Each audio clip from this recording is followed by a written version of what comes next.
IDF को मिल गया Hamas का सीक्रेट अड्डा।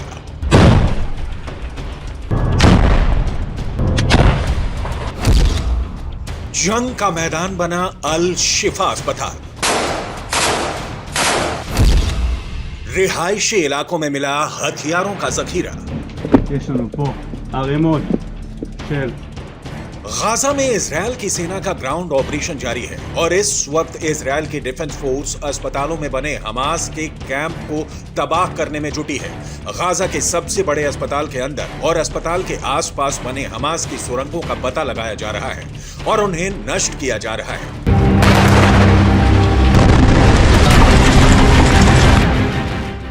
इजरायल की सेना ने अल शिफा अस्पताल को चारों तरफ से घेर लिया है। अस्पताल के आसपास टैंक तैनात कर दिए गए हैं और हमास की सुरंगों और हथियारों के अड्डों को खंगाला जा रहा है।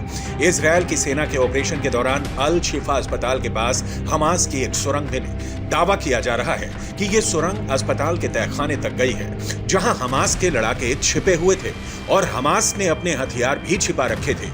यहां तक 7 अक्टूबर को इजरायल पर हुए हमले की प्लानिंग भी इसी जगह से रची गई थी और इजरायल में घुसे लड़ाकों को हमास के आका इसी अस्पताल से आदेश भी दे रहे थे।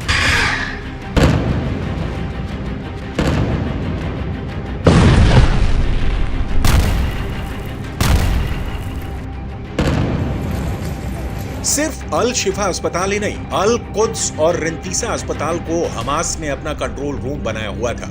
इन दोनों अस्पतालों से हथियारों का जखीरा बरामद हुआ है। पिछले 24 घंटे में इन दोनों अस्पतालों पर हुई कार्रवाई में इजरायल की सेना को हमास के खिलाफ बड़ी कामयाबी मिली है और यह हमास के लिए किसी गहरे चोट से कम नहीं है।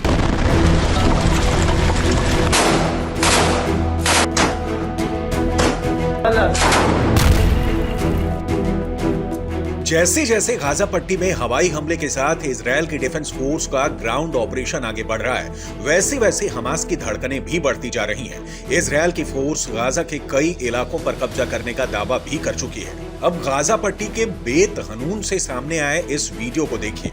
इस वीडियो को आईडीएफ यानी इजरायल की डिफेंस फोर्स ने जारी किया है, जिसमें साफ नजर आया कि एक बच्चे के कमरे में हमास के लड़ाकों ने हथियार छिपा कर रखे थे।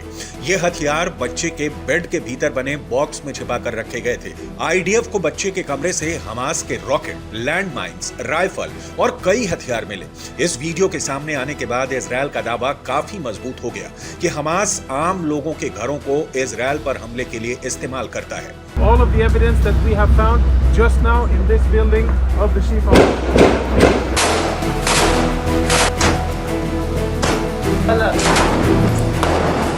हमास के लड़ाके अपने बचाव के लिए आम लोगों का इस्तेमाल कर रहे हैं। इसके साथ ही अस्पतालों के साथ साथ शरणार्थी शिविर और स्कूलों का भी इस्तेमाल आतंकी कैंप के तौर पर किया जा रहा है, जो इजरायल की सेना के लिए बड़ी चुनौती बनी हुई है।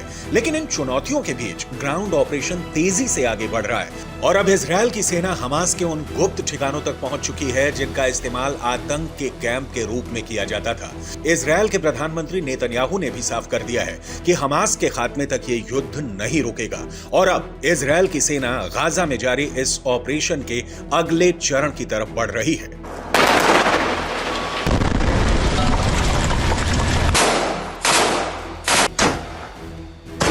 Allah.